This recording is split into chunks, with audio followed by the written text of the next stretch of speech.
He'll break within a week. My wife told my daughter while planning their silent treatment to paint me as unstable and control the divorce. It had been months now, and they started to panic. I'm 52, spent 26 years as an aviation safety engineer designing fail-safe systems, building backup protocols, making absolutely sure commercial aircraft don't fall out of the sky. The whole job is one long exercise in assuming the worst-case scenario and planning for it before it ever happens. You build in redundancies. You map every possible failure point. You never trust that everything's fine just because nothing's broken yet. I was good at it, really good. My last contract before everything came apart was a six-figure deal. 3 weeks overseas consulting with a major airline on updated safety procedures. I genuinely thought I was doing everything right. My marriage was 23 years old. My wife Linda and I had a daughter Natalie who was 24 when all of this started, freshly engaged in full wedding planning mode. On the surface, things looked fine. Below the surface, the floor had been quietly rotting for about 2 years. It started small enough that I talked myself out of noticing it. Linda stopped asking about my day, stopped laughing at the dumb stuff I said at dinner, stopped reaching for my hand when we settled in to watch something on TV. I told myself it was stress. Wedding planning is a lot. Her job was demanding. Marriages get tired after 2 decades. I convinced myself that being a solid provider was the same thing as being a present husband. I was deeply wrong about that. I know it now.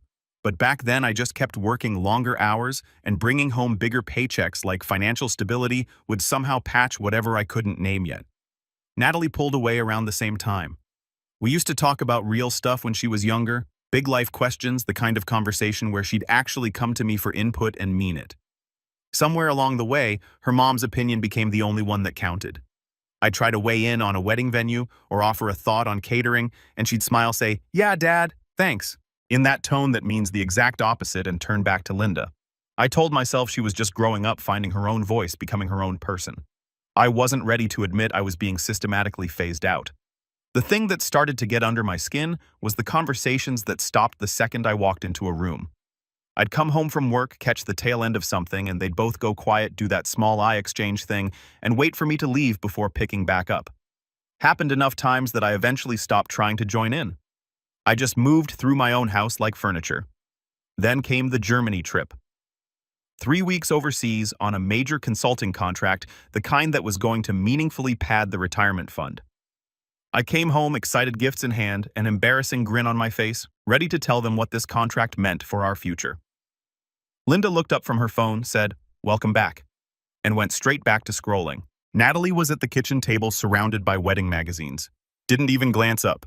I stood there in the entryway with a suitcase and duty-free chocolate, feeling like I'd walked into somebody else's house by mistake. That's when the real silence started. Not the tired drift of a long marriage, something deliberate. Something with structure to it. I'd ask Linda a direct question at dinner, and she'd answer Natalie instead, like my words had simply dissolved midair. I'd bring up something about the wedding, and they'd keep talking, no acknowledgement at all. I'd walk into the kitchen, and whatever conversation was happening would just cut off completely. Dead silence. Like a stranger had wandered in off the street. Vendor meetings got scheduled without telling me. Every decision, venue, flowers, catering, the whole thing made without a word in my direction. When I tried to get involved, Natalie would sigh and say, "Dad, we've got it handled," then turn back to her mom. Except every invoice still had my name on it. I was the ATM, just not allowed in the actual bank. I noticed they had a group chat I wasn't part of.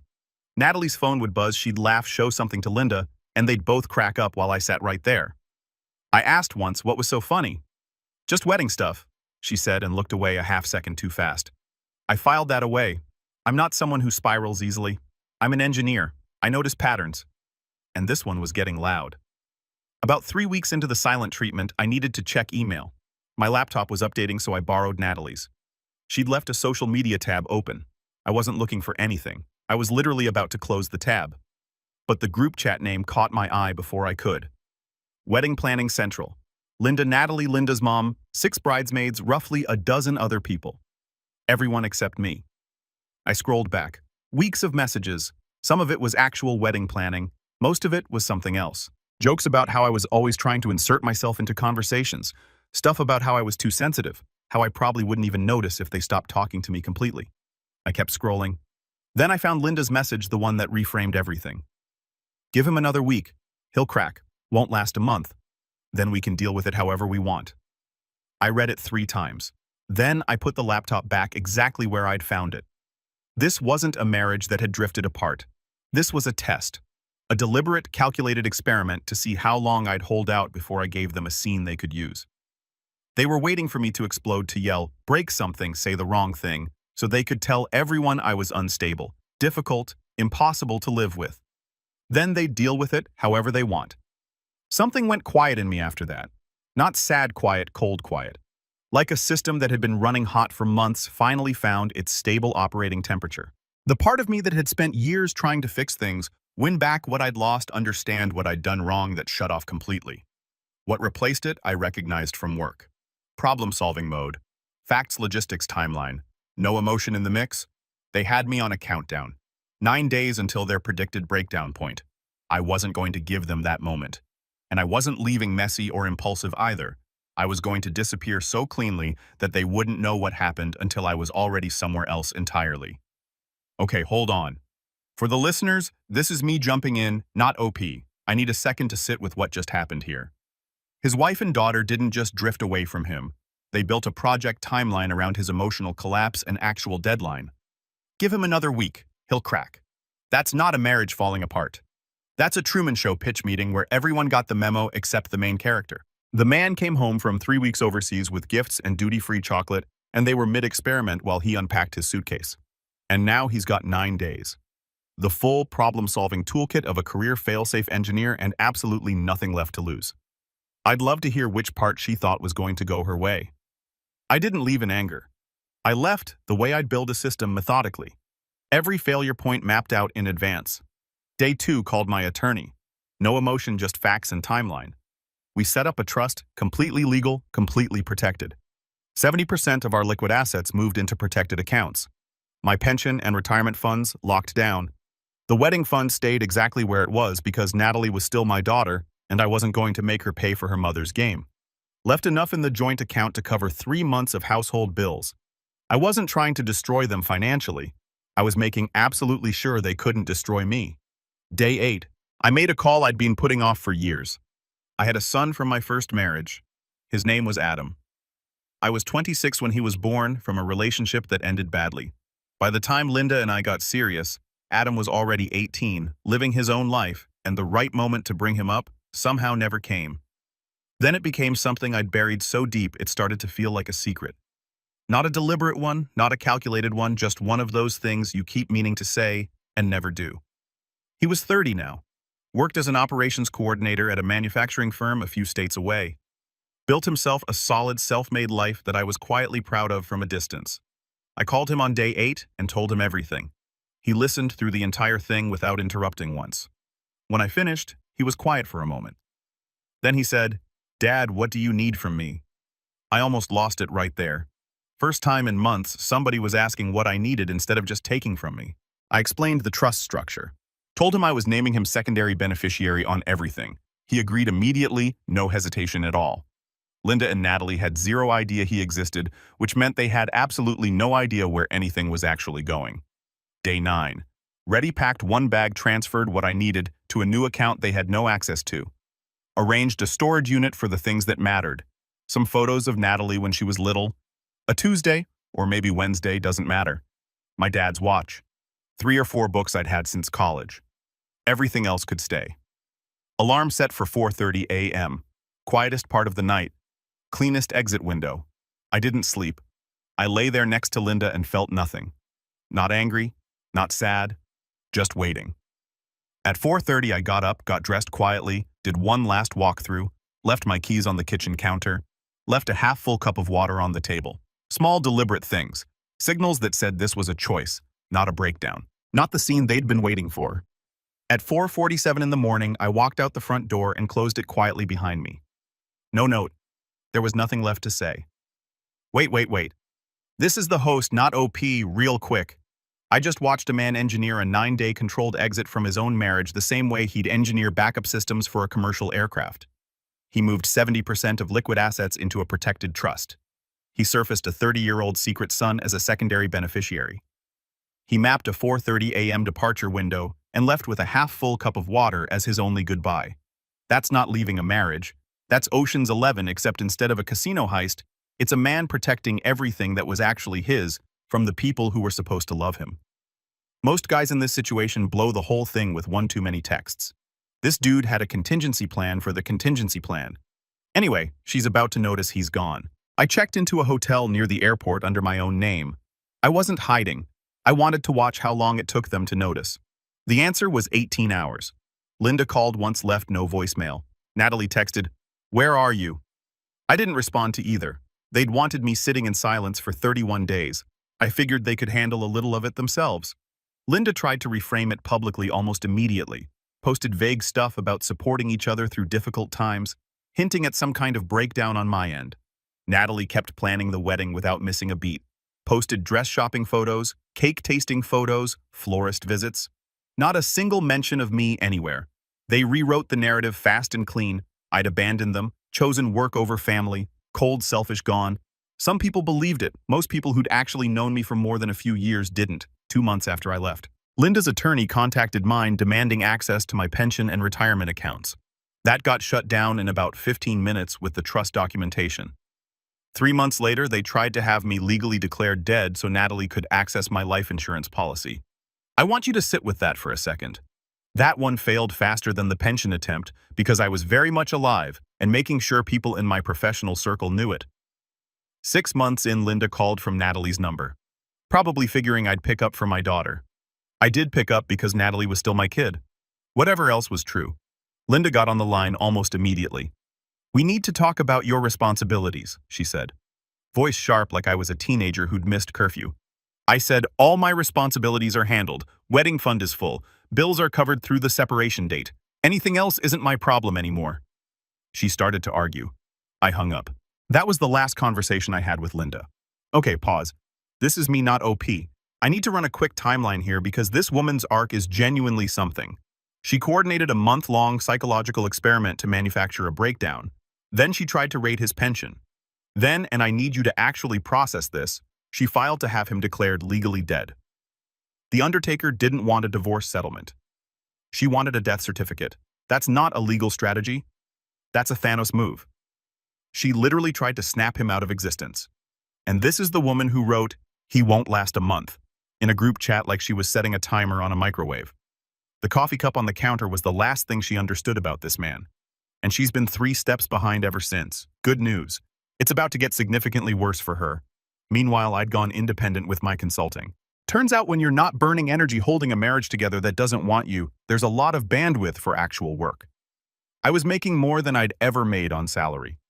Rented a downtown apartment that actually felt like somewhere I wanted to come home to, which was a genuinely new feeling, and I didn't take it for granted. I found out through mutual friends maybe a year after I left that Natalie had called off the first engagement.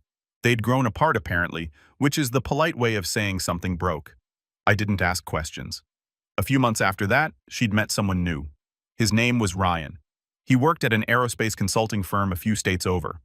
2.5 years in, I was seeing someone. Claire, structural engineer. Which, yeah, apparently I have a type. She actually listened when I talked about my work instead of just tolerating it, which turned out to matter more than I'd realized. Adam and I had fallen into a real rhythm by then. Dinner once a month, actual conversations, the kind you look forward to instead of brace for. I had a life that felt chosen, picked on purpose. That's a thing you don't fully appreciate until you've had the other kind for a while. Then the invitation showed up, heavy cardstock, elegant printing, Natalie's name and Ryan's at the top. Inside was a handwritten note in her handwriting. I recognized it immediately. Same blocky print she'd had since middle school. "Dad, I need you to walk me down the aisle. Please, we need to talk before the wedding. Please call me." I stared at that note for a solid hour. Then I picked up the phone. She answered on the first ring. Like she'd been sitting there holding it. She started apologizing before I could say anything. Just a rush of "I'm sorry and I was wrong, and please let me explain." I told her to slow down. She did. And then she told me everything. Ryan's firm had partnered with my consulting company on 2 separate projects over the past year. He knew who I was before he ever met Natalie. Knew my reputation in the industry. When she told him her last name on their second date, he'd gone quiet and asked if her father was the aviation safety engineer who'd worked on a major recertification project he was familiar with. She said yes. He asked why she never mentioned me, and why her mom had been telling people I'd abandoned the family. Ryan, being an engineer, went and found out the actual story for himself, talked to people who knew me. Then he sat Natalie down and showed her the real version of events. Not Linda's version. Told her he wasn't willing to build a marriage on the foundation of someone else's destroyed relationship. That if she wanted to move forward with him, she needed to fix this first. Actually back up. She told me one detail I keep coming back to. She said she'd spent months just sitting with the group chat, going back over it, the timeline, all of it. The moment it really hit her that she'd actively helped erase her own father, and that she'd done it without ever once questioning whether it was the right thing. Said it was the hardest thing she'd ever had to face about herself. I believe that. I could hear it. She'd been trying to work up the nerve to call me for over a year, didn't think I'd actually pick up. I let her finish everything. Then I asked the only question that mattered. Does your mother know you invited me? Long pause. Then quietly, no. She thinks I'm walking alone. You're going to be a surprise. I smiled slow quiet and told her I'd be there. Hold on, this is the host, not OP. I need everyone to fully clock Ryan's role in this because it's something else. This man did a background investigation on his fiance's family drama, confronted her with documented evidence, and made reconciliation a contractual condition of the engagement. He essentially issued a corrective action report on her relationship with her own father and said, fix it or we don't take off. That is the most aerospace engineer move I have ever witnessed. And now because of him, OP is about to walk through those doors as a full surprise with a son nobody in that room knows exists. While Linda genuinely believes she's about to watch her daughter walk alone, she has no idea what kind of system has been building toward her. Popcorn, ready, now. The venue was a hotel in the city, one of those older buildings. Marble floors, high ceilings, chandeliers that made every room feel like it had weight to it. I showed up 2 hours early through a side entrance Natalie had arranged and met her in a private room on the far end of the building. She was already in her dress. When she saw me, she started crying, careful about the makeup, but completely unable to keep it together anyway. We talked for almost an hour, about how she'd slowly understood over the past year how much of her perception had been shaped by her mom, layer by layer over years. So gradual, she'd never noticed it happening. About how Ryan had shown her what a real partnership looked like, and how different it felt. About wanting to actually be someone different going forward, not just apologize and expect it to count. I told her I appreciated all of that. I also told her that showing up today didn't erase 3 years of being erased, that forgiveness was going to take time, and would have to be earned in the day-to-day, not assumed because she'd said the right things. She nodded, said she understood, said she'd do whatever it took for however long it took. Ryan came in about 20 minutes before the ceremony. He shook my hand, looked me straight in the eye, and thanked me for coming.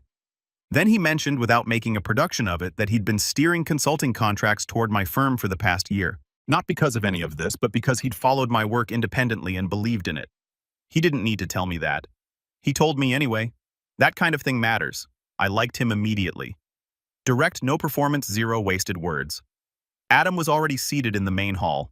I'd gotten him a suit for the occasion. He looked good. Better than me at his age, honestly, though I'd never say that to his face.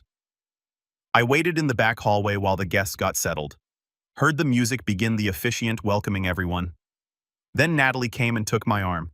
We walked to the entrance. The doors opened. The entire room went quiet. Linda was in the front row. Her face moved through 3 separate emotions in about 2 seconds. Confused, then shocked, then something that looked like a hard crash.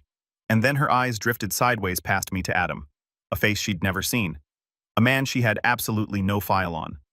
She looked back at me, back at him, back at me. I watched her put it together in real time, every piece of it. We walked down that aisle in a silence that had a completely different weight than the silence she'd put me through 3 years ago. Every step felt like something. I handed Natalie to Ryan, shook his hand, and took my seat next to Adam. Linda kept turning around, trying to catch my eye. I looked straight ahead the entire time. Same energy she'd given me for 31 days. Right past her like she wasn't there. It felt exactly as good as I thought it would. Definitely better, honestly. The ceremony was genuinely beautiful. Natalie looked happy in a real way. And somewhere in the middle of the vows, something in me eased. Not vindication exactly, more like a background process that had been running for 3 years finally stopped. Final update. The reception is where Linda completely fell apart.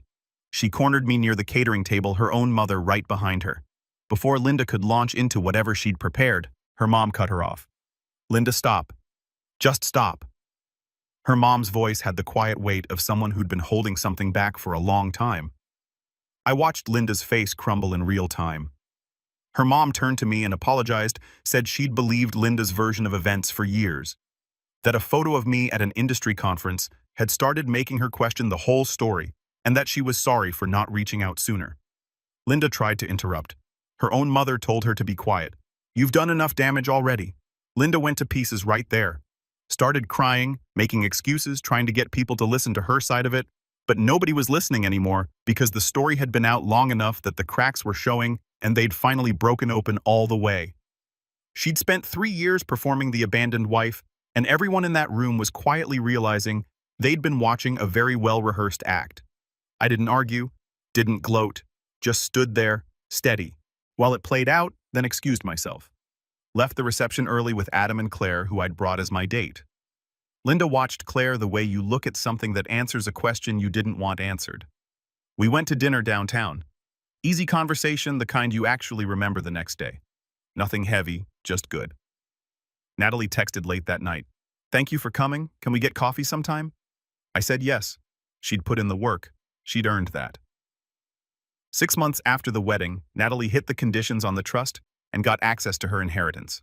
Used it to start her own business, building something independent, not an extension of her mom's orbit. We get coffee once a month now. It's a different relationship than before, smaller in some ways, but it's real. The old version wasn't. Linda tried to reach out a handful of times. I never responded. Some bridges aren't meant to be rebuilt, they're supposed to stay burned. So you remember exactly what the heat felt like and why you crossed to the other side. Claire and I got married last year. Small ceremony. Adam, Natalie, a few close friends. Nobody got erased. Nobody had to earn basic decency just to sit at the table. It was good. One thing still sitting there unaddressed, whether to tell Natalie the full detail of what I found on that laptop. She knows I found something. She doesn't know exactly what. I'll get there, probably. But there's no rush anymore, and honestly, that feeling alone is worth more than I could have explained 3 years ago. Yo, last stop. This is me, the host. Let me run the final scoreboard real quick because I think it deserves a moment. She opened this whole thing with "Give him another week, he'll crack." He found the message locked down. His assets surfaced a secret son left at 4:47 a.m. with a water cup as his only goodbye. Watched her try to raid his pension. Watched her attempt to have him legally declared dead. Then walked into her daughter's wedding with that same son seated 2 rows back while she sat in the front row thinking she had the whole thing figured out, and got cut off by her own mother in a full reception hall. That countdown she built, it ran out. She just never realized it was counting down to her. Look, this guy wasn't perfect. He kept a son off the books for 30 years and let things rot in his marriage longer than he probably should have before it all finally came to a head. But when he found that group chat and saw the message his wife had written about his breakdown timeline, he didn't explode, didn't beg, didn't fire off a confrontation text at midnight. He treated his own wife like a failing system, identified every vulnerability, secured everything that actually mattered, and executed a clean exit. 3 years later, he walked back in with everything intact. That's not revenge. That's what happens when you finally stop fighting for people who've already decided you're not worth keeping.